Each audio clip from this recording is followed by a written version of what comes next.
Esse é o Broken Machines, o seu momento de ouvir bate-papos informais e inspiradores sobre as áreas de produto, design e tecnologia. Chega mais!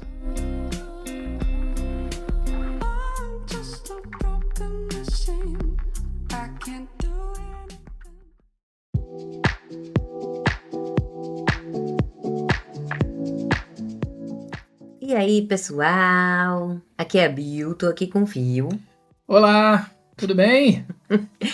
E hoje, voltando aí com o quadro Conceitos, um pouquinho diferente, vai ser quase como um debate sobre um conceito entre nós dois.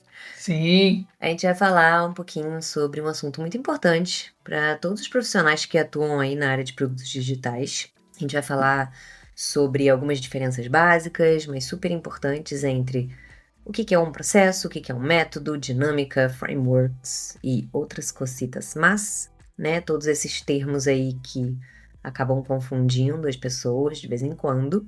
Quem aqui já se pegou na famosa encruzilhada a respeito do que usar, quando usar, como usar?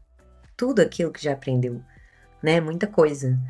A gente faz aí cursos, a gente aprende uma série de dinâmicas, uma série de metodologias, mas na hora ali, H, né, no dia a dia, parece que não dá para adaptar na realidade, o que a gente escolhe para usar, em que momento, ai meu Deus, será que eu tô fazendo a coisa certa? Como é que eu adapto isso no meu contexto? É por isso que a gente veio aqui tentar desmistificar esse assunto no episódio de hoje. E Felipe, me conta, qual vai ser a praga do dia para quem não interagir com a gente aqui ou no @broken.machines? praga do dia para quem não interagir com a gente vai ser churn. Então eu vou usar o mesmo do exemplo que eu vou falar aqui depois. Então você vai ter o seu produto lá, vai ter lançado, vai estar bonitinho e tá contando que os clientes vão aderir, eles vão aderir. Não, na verdade eles vão aderir, vão entrar, vão usar, de repente, pá, churn. Cliente, tudo, um monte de cliente indo embora. Só sobe. Na verdade, early churn, né? Aquele que entrou e saiu. Entrou, ficou um tempinho, pá, e saiu. Vai perder tudo. Boa, churn lá no alto para vocês que não Isso aí. interagirem. Não interagiu, não clicou no like, nas coisas todas lá. Não seguiu a gente no Instagram, Vai churnar. vai churnar. Então vamos Isso lá. aí. Bora.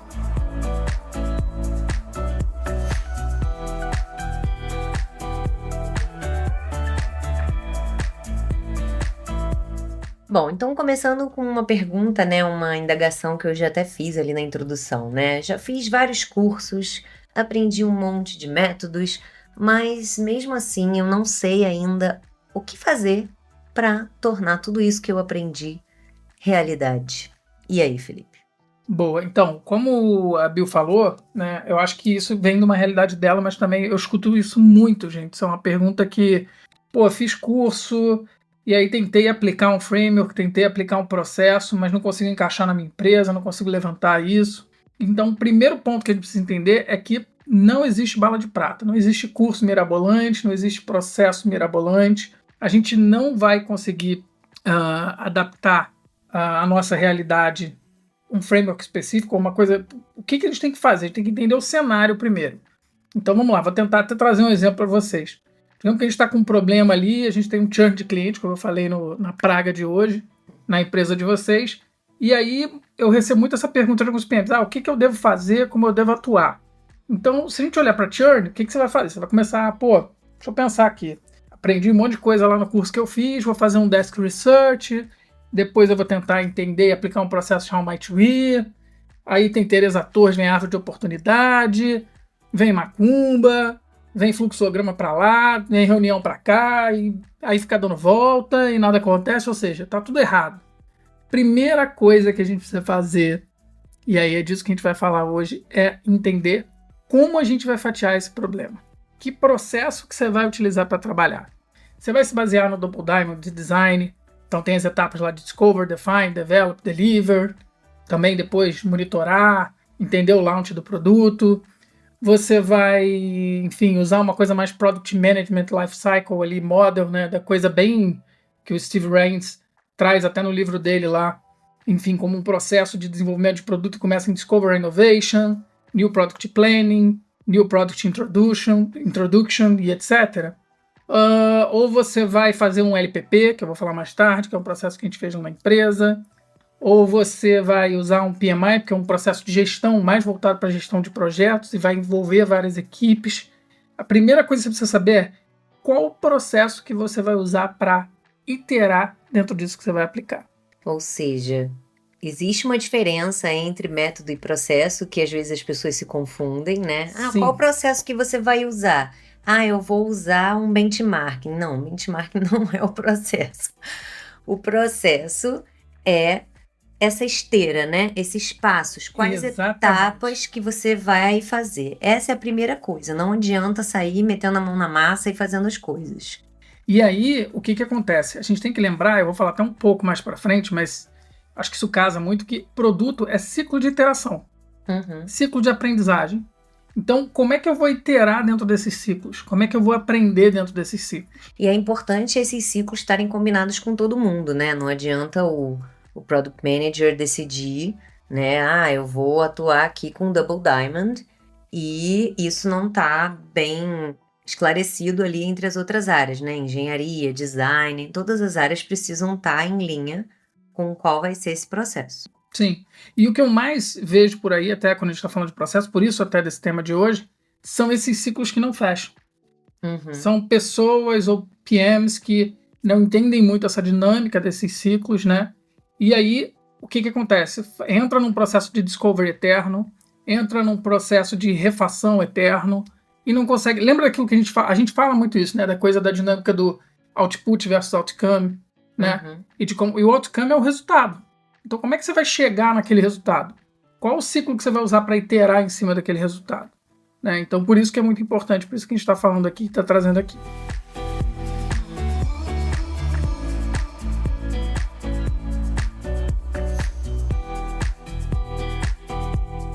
Beleza, agora eu tô acostumada a fazer assim. Eu sempre pego aqui, ou então no meu contexto é uma correria danada, eu não consigo sentar e organizar esse processo e saber esse processo. Por que é um problema tão grande eu simplesmente partir ali para um discovery e enfim, e estruturar a coisa on the go, né? Ali enquanto o carro tá andando, eu vou decidindo qual método usar de acordo com o que for surgindo.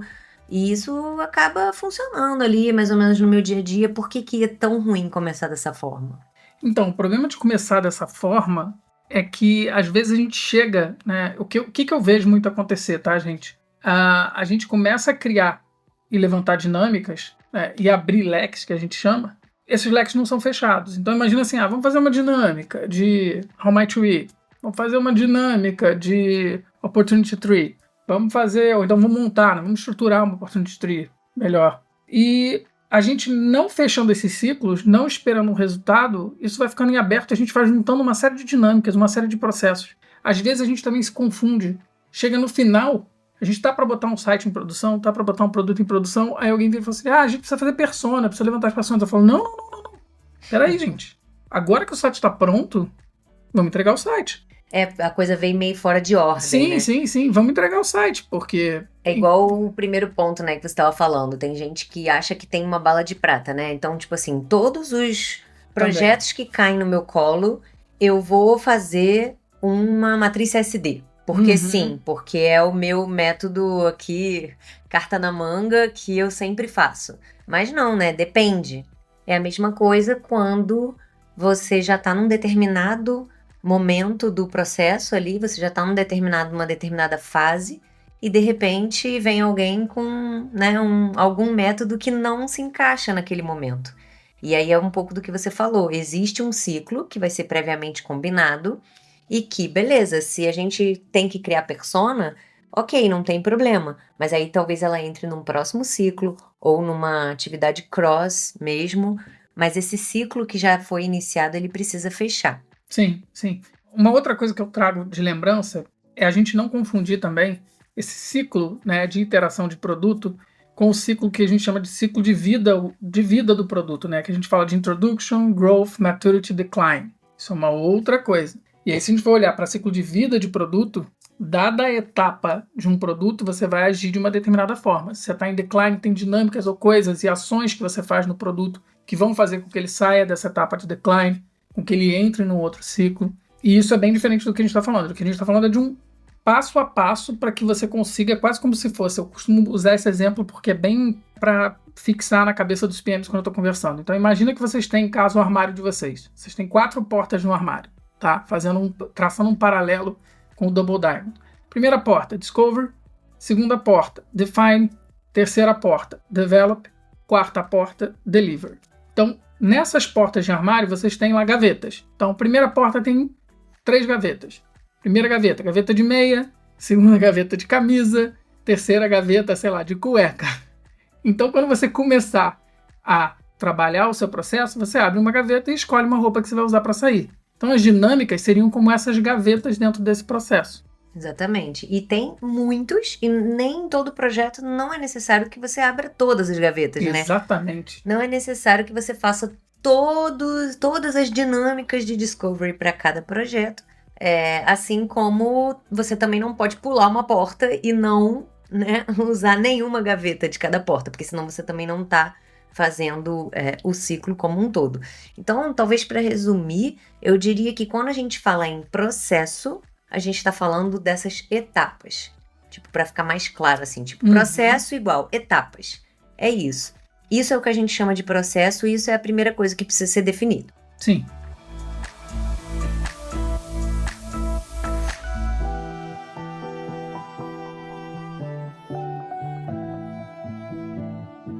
E aí, como é que a gente, então, faz isso na prática? Como é que a gente resolve esse cenário? Bom, vamos lá. Então, vamos pegar aquele exemplo que a gente falou anteriormente. Então, imagina que a gente tem esse problema de churn que eu falei, hipotético, tá? Churn de cliente na empresa.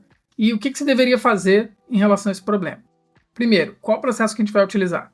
Nesse caso, vamos usar aqui como exemplo, sei lá, o Double Diamond, que a gente falou, né? Porque cabe tanto para design quanto para produto. Discover. O que você vai fazer? Então, na etapa de Discover, por exemplo, você vai fazer um Desk Research, você vai interagir com o time de CS, você vai entender os possíveis problemas que aquele cliente tem versus o perfil de clientes, você vai realizar uma dinâmica de matriz CSD, você vai realizar entrevista, enfim, tem uma série de coisas que você pode fazer nessa primeira etapa de Discovery. Na verdade, você pode. Você pode, isso aí. Que é exatamente o que a gente está falando aqui. Você vai ter ali como se fosse um cinto de utilidades, você sabe que tem diversas dinâmicas e métodos que podem ser aplicados na etapa de Discovery, né? Como a gente falou, várias gavetas. E aí você precisa definir para aquele projeto qual que faz sentido. E para aquele projeto qual que você tem também tempo, né, hábil para fazer. Porque tem isso também.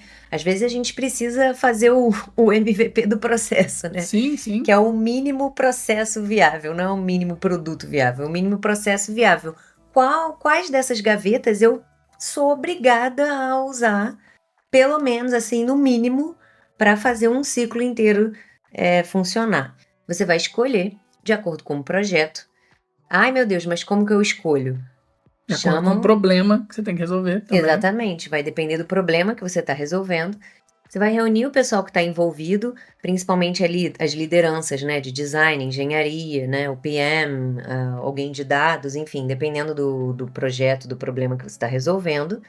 E aí, juntos, vocês vão definir o que faz mais sentido e também o que cabe no orçamento ali na hora de estimar o tempo que vocês vão levar para tocar essas dinâmicas e esse processo. Vão definir o que vocês vão de fato usar.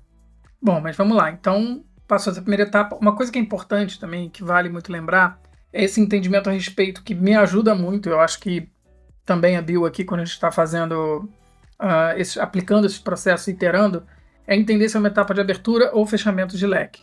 Tá? Por que eu falo isso?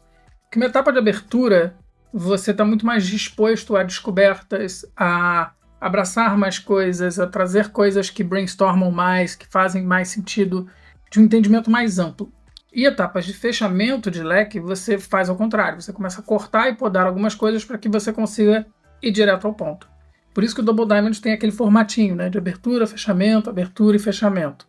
Divergência, convergência, divergência, convergência. O Double Diamond é legal, é um exemplo legal, porque realmente ele visualmente mostra como é que é o processo. outros talvez não sejam tão fáceis de perceber quando está divergindo e quando está convergindo. Mas é importante realmente, porque acontece muito, né, da gente já tá na etapa de definir ali, não, olha, eu já sei, já tenho todas as informações que eu recolhi aqui do Discovery e agora tá no momento da gente fechar e definir exatamente qual o problema, qual o pedacinho ali do produto que a gente vai atacar primeiro para tentar resolver esse problema. E aí chega alguém, né, no meio do caminho, não, mas vamos consultar aqui os universitários, e aí, e aí traz outras ideias, né, para abrir mais quando não é o momento. O ideal, e aí nesse momento, passando pela segunda etapa aqui, que eu vou falar até um pouco, que seria de define, você tem algumas escolhas que você tem que fazer. Então, se você está numa etapa ali, que é uma etapa de discovery, e você percebe que faltou uma dinâmica, um entendimento que você precisa abrir o leque de novo, aí a única decisão que você tem que tomar é sigo ou continuo abrindo e volto mais um pouco. Eu tendo, nesses momentos, a fazer o seguinte, eu sigo. Eu tento fechar um ciclo para terminar esse ciclo e depois iterar. Então, dado o resultado que eu chego lá na ponta, eu às vezes vou e itero. Porque você sempre vai sentir que tá faltando alguma coisa, né? Sim. Aí você fica parado, travado no Discovery pra sempre. Sim, cara, isso acontece muito, muito, muito, demais. Gente, sigam o ciclo. Vai pra frente, continua. Eu dou o exemplo da persona. Se eu fosse esperar ter todos os dados reais para construir as primeiras personas que eu construí, eu acho que eu dei esse exemplo até no episódio de personas. Se eu fosse esperar ter todos esses dados, se eu fosse esperar eu ter time suficiente, tempo suficiente para entrevistar o usuário e tudo e fazer perfeito, eu nunca teria começado a ter persona. Então, a primeira vez que eu fiz foi por dedução. Eu chamei as lideranças de diferentes áreas do marketing, de CS, de design, de tecnologia, enfim, e todo mundo sentou junto e por dedução, por conhecimento ali de produto, todo mundo escreveu quem achava que era, que fazia aquilo e atuava daquela forma. E depois, quando eu tive tempo, eu entrevistei os usuários e aí eu refinei, aí eu mudei aquelas personas. Mas eu tô dando o exemplo da persona, mas serve para qualquer atividade, né? Bom, e é uma boa você dar o exemplo da persona, porque agora entrando na segunda etapa do nosso Double Diamond, a gente entraria na etapa do define. E aí define é o quê? Uma vez que você tem certeza, né, que você já tem o primeiro resultado das dinâmicas de discovery ali, você tem as primeiras certezas ali que você conseguiu elencar, você começa a realizar essas dinâmicas que são mais voltadas para a etapa de define. Que são elas aí, job to be done, personas, coisas que já vão definir um pouco mais o formatinho ali do que você vai trabalhar. Coisas que já vão entrar um pouquinho mais no o que é, né? E falando do produto em si, né, a etapa do define é o momento em que você começa a definir exatamente o que vai ser entregue naquele ciclo. É o momento, por exemplo, da primeira grande entrega de design, que é a arquitetura. Você vai sentar ali junto, todo mundo, mais uma vez, né? Tem sempre que ter esses pontos de contato de todas as áreas envolvidas que a gente está falando aqui, produto, design, engenharia. O define é o momento de todo mundo sentar e pensar o que então a gente vai fazer? Qual vai ser a nossa primeira hipótese que a gente vai, né, seguir aqui para resolver esse problema? E como ela vai se comportar? Então, é a entrega da arquitetura da informação. É o momento de entregar uma definição muito, muito mais rápido do que um protótipo, né? E aí vai o puxão de orelha para os designers, que tem mania de, nesse momento, já começar a prototipar, né, fazer o fluxo do usuário ali com telas. Não, faça o fluxo com caixinhas de texto só, é muito mais rápido. E você define junto com todo mundo exatamente como que vai funcionar, para não ter nenhuma surpresa lá na frente, não esquecer de nenhuma tela, para que o time de tecnologia consiga orçar direitinho e ver o que vai ser viável. Eu diria que o momento do define é quando, inclusive, a gente define as versões, né? Você define o MVP vai ser esse aqui, depois a gente vai ter tal versão e tal versão. É um momento muito importante.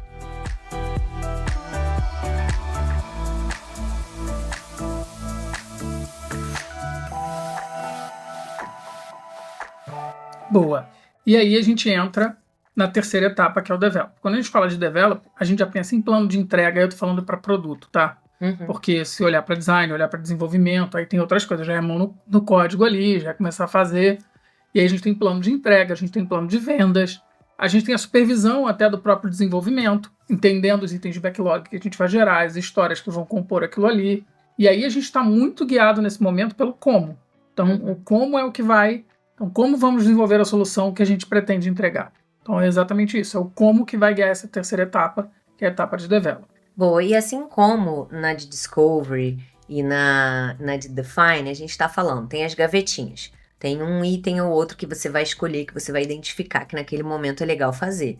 Não necessariamente o projeto está fazendo, na segunda etapa você vai precisar fazer persona, Sim. beleza? Só para reiterar o que a gente tinha falado. Assim como aqui na terceira, quando eu faço o Double Diamond para o time de design, eu nem coloco o termo develop, porque pra gente é o momento de desenhar. Aí eu boto até design, o meu D vira design. Por quê?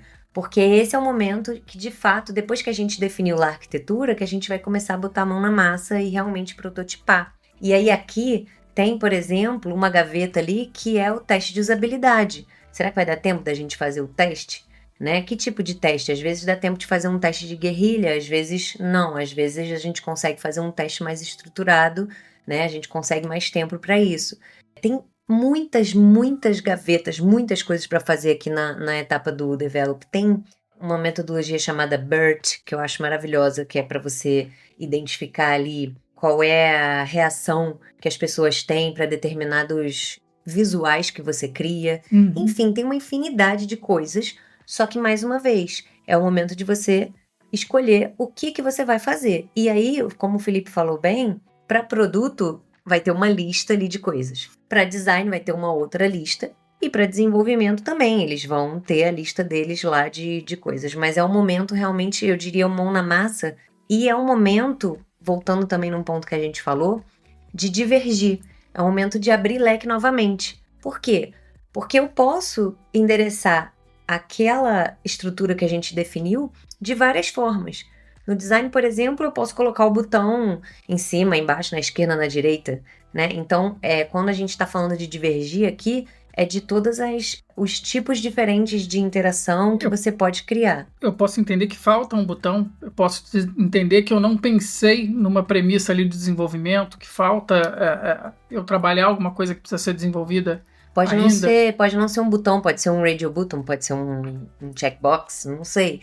É o momento de você realmente abrir as possibilidades da solução e experimentar. Experimentar soluções, fazer testes de usabilidade, testar, reiterar com baixa, média, alta fidelidade, né, dos protótipos. Esse é o momento de abrir aqui no develop/design. Boa. E no final, agora a última, a gente vai para a quarta etapa, que a gente está falando de deliver, né? A gente está falando de entrega. E aí deliver, vale lembrar, porque a Bel até falou agora nessa etapa de protótipo, né? Então, mas protótipo também pode ser uma entrega. Protótipo também pode ser um resultado final, assim como MVP, um teste AB. E aí, dado esse resultado, dado esse ponto de entrega, você começa a entender também quais vão ser os próximos ciclos de iteração. Quais são os pontos de medida e resultados que você vai obter e como você vai iterar dentro do próximo ciclo de produto, de design, de desenvolvimento. Então é nessa hora que a gente tem o deliver, e aí eu falei, depois o launch monitoring, que é fazer o GTM do produto, fazer o go-to-market do produto, ou da feature, se for da feature subir para produção, e pensar como você vai subir isso, e depois monitorar e por quanto tempo você vai levar monitorando e integrar essas métricas ao seu apanhado de métricas, que são métricas de produto que você já está acostumado a acompanhar, a medir no seu dia a dia, né? E só para concluir e acrescentar mais uma vez, várias gavetas aqui. Você pode fazer uma entrega que vai ser por meio de um teste AB ou não. Você pode fazer, no caso, o protótipo, né, que você falou. No final, você está entregando o protótipo, digamos assim, a versão final ali que os designers decidiram que é a ideal, né, naquele momento. Você pode, por exemplo, ter ajustes no design system. Aí eu estou falando muito com o chapéu do design aqui, né? Dependendo do que você faz, não tem a gaveta de mexer no design system. Mas se você criou um componente novo ou você precisou mexer num componente, vai ter que abrir a gaveta do design system. E outro ponto muito importante que eu não posso deixar de falar nesse momento e que é muito negligenciado, a gente observa, é a validação antes do lançamento, antes da subida, né? Antes da subida para a produção, é muito importante que haja ali uma validação de qualidade, e aí eu digo em todos os sentidos, né? Na equipe de engenharia lá de desenvolvimento vai ter o time de QA que vai fazer os testes lá, enfim. E no time de design, a gente precisa validar também o que foi implementado, principalmente o front, quando é implementado. Muitos designers reclamam de gaps que existem, do que foi entregue no Figma ali, tá tudo bonitinho, com espaçamento, alinhamento. E aí, quando é implementado, fica, né, tudo meio mal ajambrado ali, porque o pessoal de desenvolvimento não tem tanto esse olhar, às vezes o handoff não foi feito de maneira ideal. Então é muito, muito, muito importante, eu diria que é uma gaveta obrigatória aqui na última etapa, que haja essa validação de qualidade, ver, né, se os links estão funcionando, se a experiência é aquela mesma, se o visual tá direitinho como os designers fizeram. Senão não adianta, né? Todo mundo trabalha ali dando o seu máximo também para construir o produto ideal e a coisa não sai do jeito que foi pensada, fica todo mundo frustrado e, enfim, e a gente se perde no meio do caminho.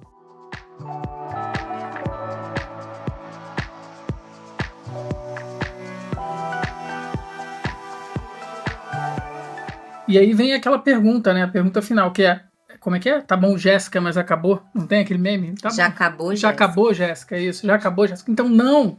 É aí que a coisa complica. É aí que a galera se complica. É o quê? E aí eu sempre trago um exemplo, quando eu tô falando com os PMs, ou em apresentação, que eu já fiz, que é o do Eric Ries, né? Do Lean Startup. E às vezes eles falam pra mim, pô, mas chegou com o Eric Ries, um negócio batido, né? Um negócio que... Beleza, gente, mas olha só, é simples. Lembra do que ele falou lá no Lean Startup? É o quê? Construir, medir, aprender. E aí a gente aprendeu, a gente faz o quê? A gente constrói. E aí a gente mede. E aí a gente aprende, a gente constrói, a gente mede, a gente aprende. E esses são os ciclos de interação de aprendizado do produto. E aí, usando isso que a gente falou de Double Diamond, você entra no ciclo novamente. Vamos pegar o exemplo lá do churn.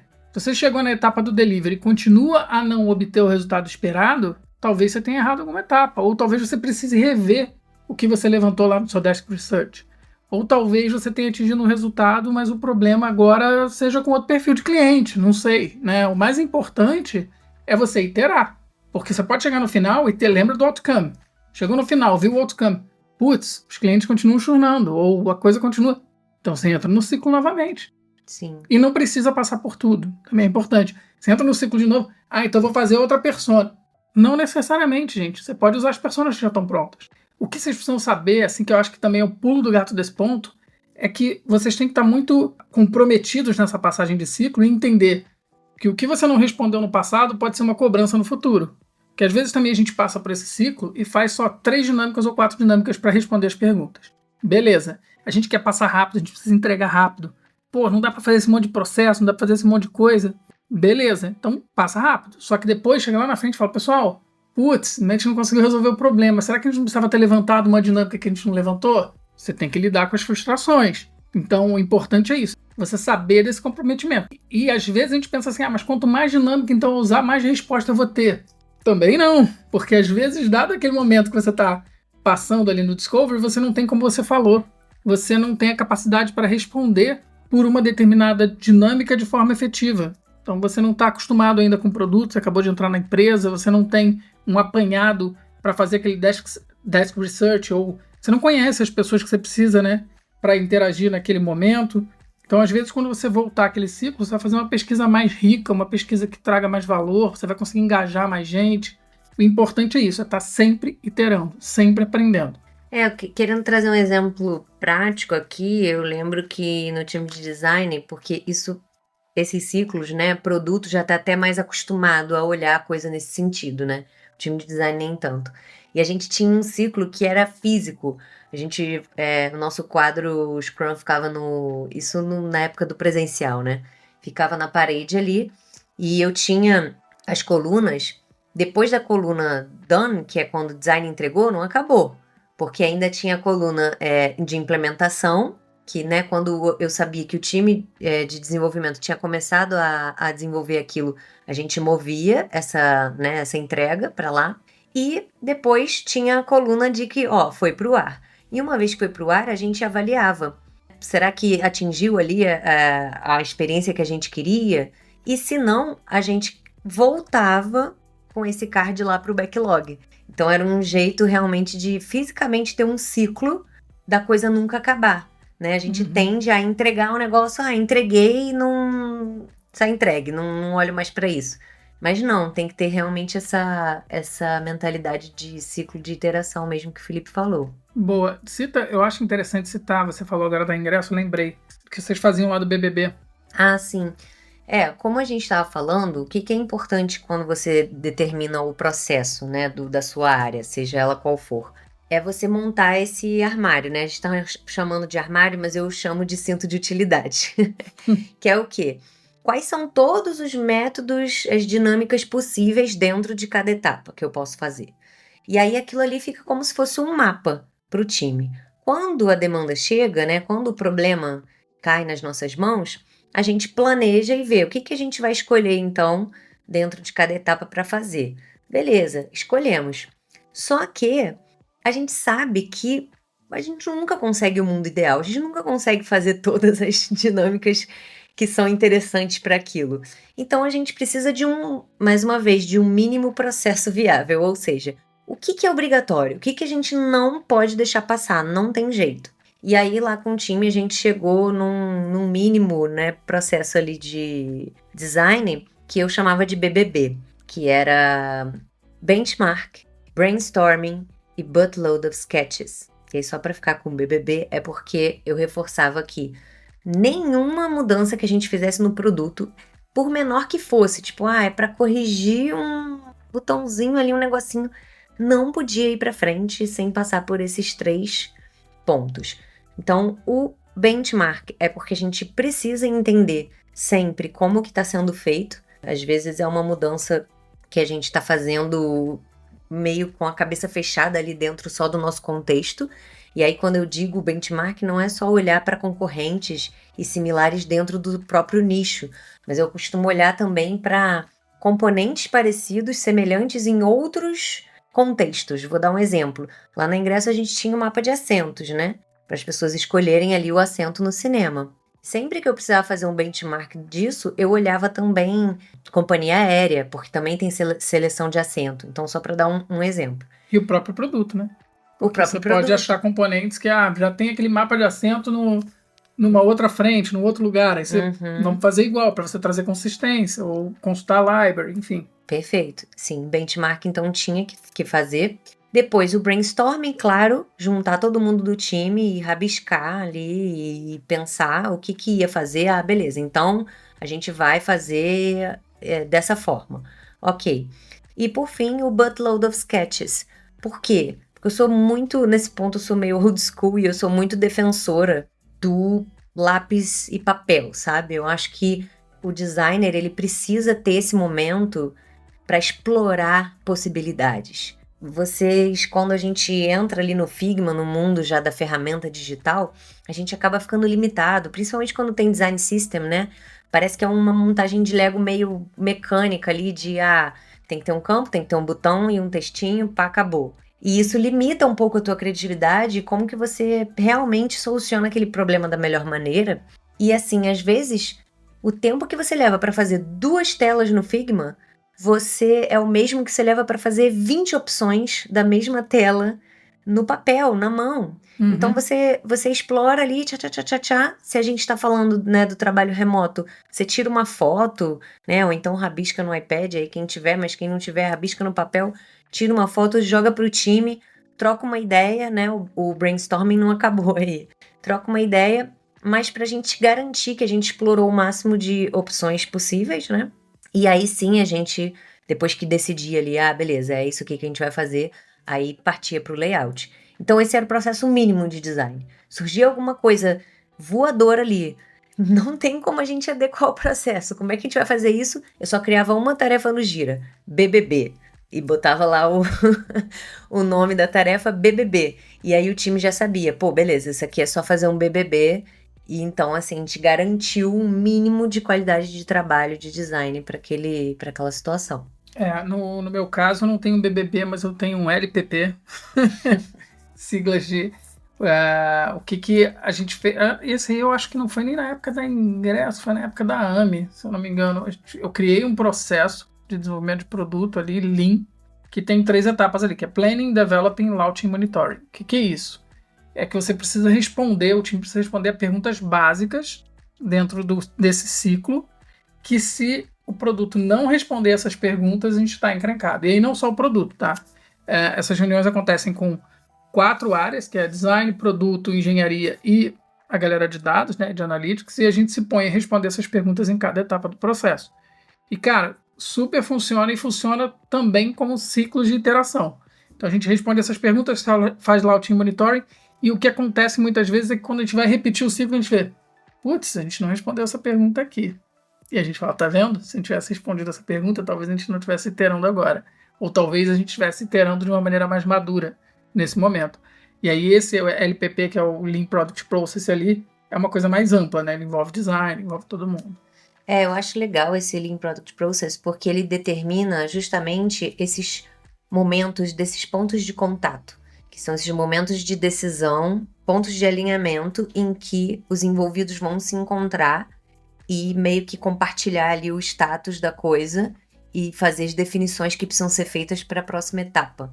Dentro do Double Diamond de Design, normalmente o LPP ele se encaixa nos funis ali, no momento de, né, antes de abrir o primeiro Discover, tem o Kickoff, ali no meio, depois do Define, tem ali o momento em que, né, a gente vai fazer aquela questão da arquitetura que eu falei, e depois no fim, quando fecha, a gente precisa medir, né, decidir como que vai medir ali e fazer as validações que eu falei de qualidade antes de lançar propriamente. E eu tive uma ideia aqui, porque a gente tá falando de processo de produto, mas eu não falei de LPP. A gente podia fazer um episódio só para falar de LPP, né? Sim, muito importante. É Acho um legal, excelente porque método. É um método que eu sou suspeito para falar, porque eu comecei a desenvolver isso na AME, depois eu levei para outras empresas e a coisa foi acontecendo. Eu sei que tem gente que já usa por fora aí, de tão efetivo que eu acho que a coisa ficou. Muita gente, né, que experimentou. Eu falo que eu sou diretor de produto, mas na verdade eu sou um diretor de Product Ops, eu acho. Eu não sei porque eu adoro. Fala, porque eu também amo, adoro processo, adoro. Nós somos suspeitos para falar.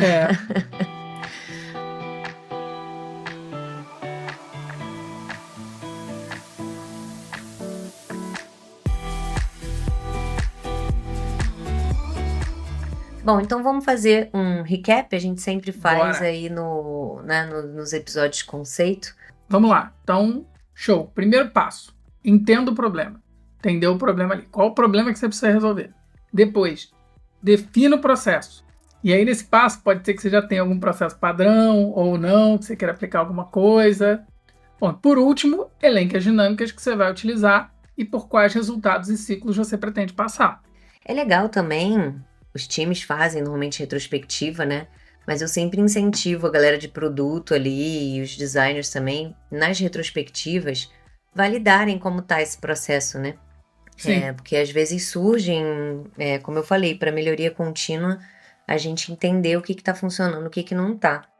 Mas, pelo amor de Deus, não confundam processo de produto ou design com Scrum, que aí já vem framework de aí já é outra coisa. Já é processo ágil, né? Tem um diagrama que eu vou ver se eu encontro e se eu achar eu coloco na descrição do episódio, que ele mostra como que esses processos se relacionam. O processo de produto, aí dentro dele o de design e dentro os pequenos ciclos do processo ágil ali, que é o Scrum e tudo. É meio que um dentro do outro, né? Mas não é a mesma coisa. Boa.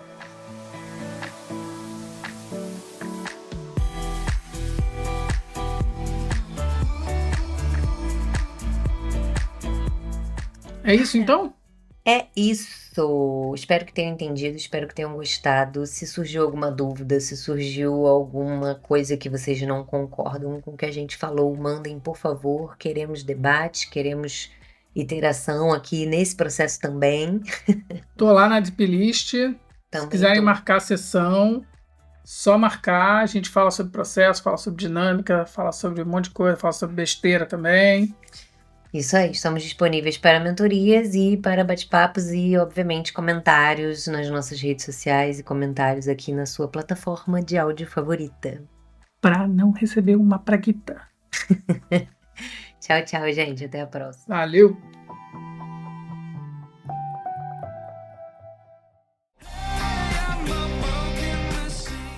E aí, gostou desse episódio de Broken Machines?